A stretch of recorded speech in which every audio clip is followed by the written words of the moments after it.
Selamat pagi, Shalom Young Leaders.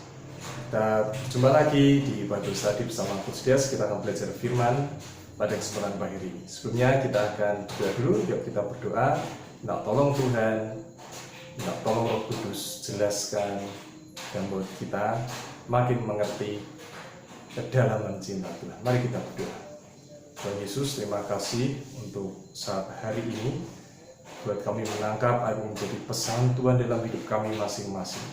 Roh Kudus tolong kami, beri kami pengertian, ubah kami, berkati kami. Dalam nama Yesus, semua yang terbelenggu dibebaskan, semua yang terikat Tuhan lepaskan.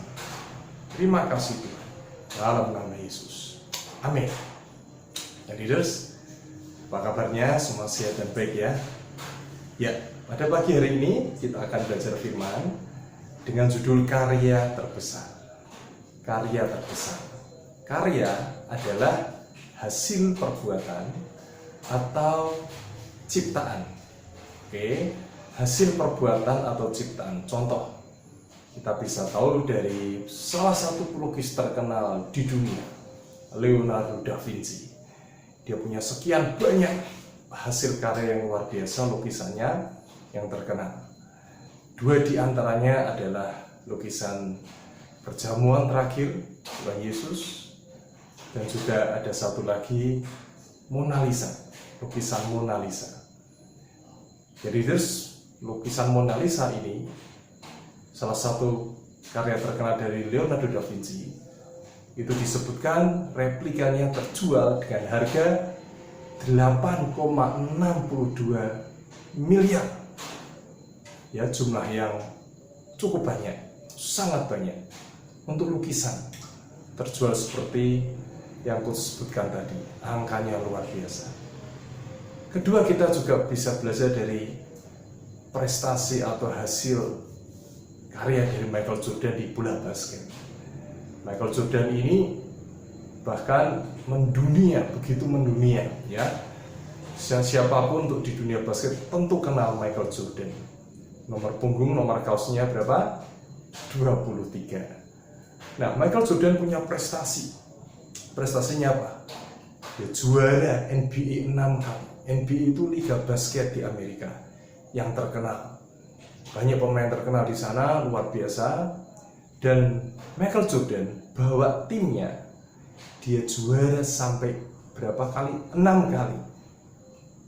Wow, ya, luar biasa, keren. Masih banyak orang deretan hasil prestasi Michael Jordan. Di antaranya NBA finalis MVP. Berapa kali? 6 kali. Tidak 1, 2, tapi sampai 6 kali. Dan juga masih ada lagi NBA All-Star. All-Star itu di mana semua pemain bintang NBA dikumpulkan bertanding bersama. Namanya pemain bintang berarti tidak sembarang pemain, hanya pemain yang sungguh-sungguh hebat, pemain bintang dikumpulkan main bareng. Dan Michael Jordan berapa kali? 14 kali. Yang berikutnya juga dia masuk dalam NBA Hall of Fame yang terkenal. Itu karya dari salah satu di dunia sport, di basket, Michael Jordan. Itu karya yang luar biasa. Nah, yang Leaders, pada pagi hari kita mau belajar tentang karya dari Tuhan kita yang terbesar. Untuk itu kita akan belajar pertama yang namanya manusia jatuh dalam dosa. Dari semua ciptaan Tuhan yang diciptakan segambar dan serupa dengan Tuhan adalah manusia. Jadi manusia adalah ciptaan yang paling mulia. Saat itu Tuhan tempatkan manusia di Taman Eden untuk mengelola semua yang ada di sana. Dan Tuhan berfirman kepada Adam untuk tidak makan buah dari satu pohon di taman itu, dari pohon-pohon yang baik dan yang jahat, jangan dimakan. Kemudian setelah itu Adam tertidur dan Tuhan ciptakan Hawa dari tulang rusuk Adam. Pada suatu hari Hawa sedang berjalan-jalan di Taman Eden yang Leaders. Lalu apa yang terjadi? Dia ketemu ular. Ular dikatakan adalah binatang yang paling cerdik. Ya, paling cerdik. Dan ularnya adalah setan, iblis itu sendiri. Si iblis tidak mau melihat ciptaan Tuhan happy, gembira, dia coba seret untuk melanggar perintah Tuhan. Ular memutarbalikkan perkataan Tuhan di hadapan Hawa. Dikatakan, wah tidak boleh dimakan semua ya, kasihan ya, kira-kira gitu ya. Kemudian Hawa bilang, tidak, hanya satu yang tidak boleh dimakan, pohon pengetahuan baik dan jahat. Si ular berkata, loh, kalau kamu makan nanti akan jadi seperti Allah loh. Terus dibujuk diraih. Akhirnya Hawa melihat buah itu terlihat menarik dan diambil dan dimakannya. Dosa selalu bungkusnya itu menarik ya leaders. Selalu mengenakkan daging kita, selalu menarik. Dan sampai tidak sadar kita sudah jatuh dalam dosa. Kalau dosa itu tidak menarik, ya pasti kita tidak akan melakukannya. Tapi terlalu sering dosa itu menarik banget. Jadi hati-hati yang leaders. Kemudian apa yang terjadi? Hawa makan buah itu dan diberikan ke Adam suaminya. Mereka dua-dua makan dan melanggar perintah Allah, dan mereka berdosa. Dosa artinya apa? Dosa artinya itu missed. Ada yang meleset. Kalau pemain bola, sepak bola kau tendang bola dan meleset, tidak masuk ke gawang. Atau pemain basket kau tembakkan bola, tidak masuk ke ring basket, missed. Tidak tepat sasaran, itu dosa. Seringkali ketidaktepatan kita hidup dalam Tuhan bisa membawa kita ke dalam dosa. Tapi karena anugerahnya, kasihnya, dia bawa kita, dia angkat kita lagi sehingga kita tidak jatuh tergeletak. Yang leaders, apa yang terjadi saat Adam dan Hawa berdosa? Dia tahu, dia langgar, dan dia bersembunyi. Akhirnya Tuhan datang yang leaders. Ya, Tuhan datang. Kejadian 3 itu sampai 12. Saat mereka berbuat dosa, Allah menjumpai mereka dulu di Taman Eden. Bahkan dalam kejatuhan kita terhadap dosa, Tuhan tetap mau jumpai kita. Dan Hawa sembunyi yang leaders. Saat itu mereka dengar langkah Tuhan dan mereka sembunyi. Yang menarik dari sini adalah ketika manusia jatuh dalam dosa, Tuhan tetap ada kerinduan inisiatif. Dia pengen ketemu. Yang leaders, kalau ada orang yang nyebelin kita ya, seringkali kita tidak mau ketemu, bahkan menjauhinya. Bedanya dengan Tuhan apa? Tuhan tetap mau ketemu kita. Artinya kerinduan Tuhan untuk berjumpa dengan kita jauh lebih besar daripada kerinduan kita ketemu Tuhan. Dan Tuhan menjumpai mereka. Itulah kejatuhan manusia di dalam dosa yang leaders. Yang leaders, kita paham, hari itu manusia jatuh dalam dosa dan diusir dari Taman Eden.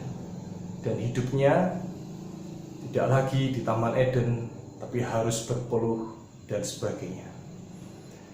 Kejatuhan manusia dalam dosa ini yang leaders, diperlukan namanya penebusan. Saat kita berbuat dosa, sebenarnya kita sedang berhutang. Ada 5 poin Tuhan berikan kepada kita. 2 poin kita tidak bisa, kita sedang berhutang. Ada 5 soal guru berikan kepada kita. Kita hanya bisa 4, 1 tidak bisa. Artinya nilai kita tidak full point, ada yang kurang nih. Ketika kita tidak bisa melakukan apa yang Tuhan mau, ada perintah Allah, 10 perintah Allah, kita tidak bisa mengerjakannya, kita jatuh dalam dosa. Perlu yang namanya ditebus. Apa itu penebusan? Penebusan adalah sesuatu, pembebasan dari sesuatu yang jahat dengan pembayaran suatu harga. Itulah penebusan Tuhan untuk kita, yaitu apa? Dengan darah yang mahal. 1 Petrus 1 ayat 18 ayat 19, sebab kamu tahu bahwa kamu telah ditebus dari cara hidupmu yang sia-sia. Kita punya cara hidup yang sia-sia, yang kebangetan yang leaders, ya. Kemalasan kita, kesombongan kita, kedagingan kita, apalagi begitu banyak tegar tengkuknya kita, kebebalan kita, jahatnya kita, banyak sekali. Yang kamu warisi dari nenek moyangmu itu bukan dengan barang yang fana, bukan pula dengan perak atau emas, melainkan apa? Dengan darah yang mahal, yaitu darah Kristus. sama seperti darah anak domba yang tak bercacat dan tak tercela. Anak domba digambarkan seringkali sebagai hewan yang begitu jinak gitu ya, seperti Tuhan, seperti domba yang kemudian dia tidak protes, dia tidak dia mati, dia nuruti kehendak bapaknya, taat sampai mati di kayu salib. Makanya Bapak begitu mengasihi Tuhan, anaknya yang tunggal ini. Yang leaders, itu yang terjadi. Kita ditebus dengan darah yang mahal. Kalau Bapak sampai berkata darah yang mahal itu sangat mahal. Kalau orang terkaya di dunia ini punya begitu banyak uang, itu sama sekali tidak ada bandingnya dengan Bapak. Kalau Bapak bilang mahal ya mahal, orang terkaya di dunia pun tidak bisa menggantikannya. Nah, harus dengan darah yang mahal. Dosa kita tidak bisa ditebus dengan kita berbuat amal, berbuat baik. Tidak bisa. Penebusan dengan sebuah harga, yaitu darah Tuhan Yesus. Nah, yang leaders, oleh karena itu untuk kita terima yang namanya sebuah penebusan ini, kita perlu yang namanya pertobatan. Ya, apa itu pertobatan? Pertobatan adalah tindakan orang berdosa untuk berbalik kepada Allah. Jadi kita yang semula berjauhan, berjarak dengan Tuhan, kita kembali ke Tuhan. Kita tinggalkan semua cara hidup kita yang lama, yang tidak taat, yang sering berontak, sering protes, ya, dan sebagainya. Dan Roh Kudus yang menginsafkan akan dosa, dan ada perubahan dalam pikiran kita. Dulunya pikiran kita menyenangkan diri sendiri, tapi sehari itu kita bertobat, pikiran kita tidak lagi kepada diri sendiri. Kita memikirkan apa? Orang lain. Kita pikirkan orang tua kita mulai hormat mereka. Amin yang leaders. Firman berkata dalam Yohanes, karena itu tadi aku berkata kepadamu bahwa kamu akan mati dalam dosamu. Sebab jikalau kamu tidak percaya bahwa akulah dia, kamu akan mati dalam dosamu. Jadi satu-satunya kita tidak mati dalam dosa kita adalah kita percaya kepada Tuhan. Ingat, ujung dosa ialah kebinasaan. Hanya satu bisa selamat dalam kita percaya kepada Tuhan Yesus. Ada sebuah kisah di perjanjian baru, yaitu penjahat. Penjahat ini bertobat. Lukas 23 ayat 33 sampai 43. Sebelah satu yang lain penjahat ini menghujat Tuhan. Ya, kira-kira dia berkata, kamu anak Allah, ayo bebaskan dirimu. Tapi penjahat yang di satu sisinya menegur, tidakkah engkau takut juga tidak kepada Allah, sedang engkau menerima hukuman yang sama? Ini penjahat yang leaders. Penjahat apa? Orang yang jahat, orang yang dihukum dengan kayu salib.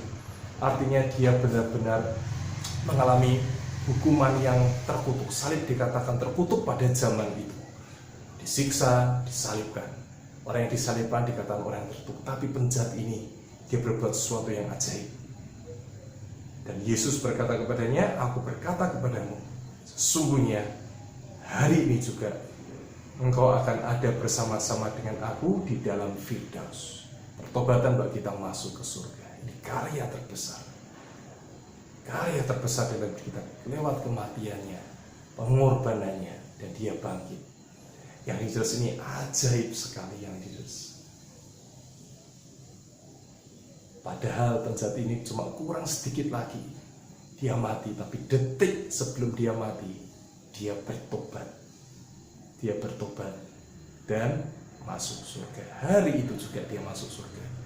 Kita tidak bisa bilang seperti, ya adalah nanti besoklah aku tak bertobat, besok aku tak mulai mengumpulkan semua tugas deh, sekarang aku tak enak-enak. Tidak bisa kita memanipulasi, menipu Tuhan seperti itu. Kalau engkau tahu di lubuk hatimu yang terdalam harus bertobat, itulah pertobatan yang sejati. Tidak ada omongan kayak gitu lagi, nantilah 1 jam lagi aku bertobat. Bertobat detik itu juga. Roh Kudus insafkan kita. Kita juga melihat yang leaders, sebuah karya yang ajaib ini, kita mengerti hanya Tuhan yang bisa tolong kita. Dan yang terakhir yang leaders, yang terakhir, kita mau belajar hidup bagi Kristus. Ada langkah demi langkah. Yang pertama, di hadapan Tuhan akui dosa, kesalahan, pelanggaran kita. Kalau kita tidak mengaku, berarti kita tidak merasa. Orang yang mencontek sekali, deg-degan, 2-3 kali mungkin masih deg-degan, yang keempat 5 kali sudah tidak deg-degan lagi, karena sudah terbiasa berbuat dosa. hari ini ada berita baik, kabar baik. Ayo akui dosa kita di hadapan Tuhan. Kita mengaku, aku salah, aku mencontek itu salah ya. Ampuni aku Tuhan. Kok baru tahu mencontek itu salah. Tapi yang leaders, dengan mengaku dosa kita dihapuskan, dengan kita minta ampun, kita dikuatkan lagi. Coba ikuti langkah ini bersama Coach Dias. Kita tutup mata, kita berdoa. Terukan Coach Dias berdoa. Tuhan Yesus, ampuni dosa pelanggaranku. Ampuni aku yang suka berbohong. Ampuni aku yang suka mengutamakan diri sendiri. Ampuni aku Tuhan, yang sudah begitu banyak melakukan yang tidak Engkau suka. Kesombongan, ketidaktaatan, kemalasan, berbuat seenaknya sendiri. Ampuni Tuhan. Terima kasih Tuhan, dalam nama Yesus. Amin. Setelah kita mengakui dan minta ampun, langkah yang berikutnya adalah ayo hasilkan buah pertobatan. Yang dulunya mencontek tidak lagi mencontek. Yang dulunya suka tidak taat, suka berbohong, suka malas, suka nonton semuanya padahal kegiatan pembelajaran. Ayo bertobat. Hasilkan buah pertobatan. Mulai fokus kepada Tuhan, mulai mencari Tuhan. Ya, dan yang kelima, yang keempat, hidup bukan lagi milik kita sendiri. Kita tahu hidup kita adalah milik Kristus. Hidup kita bagi Kristus. Isi hidupmu dengan cinta.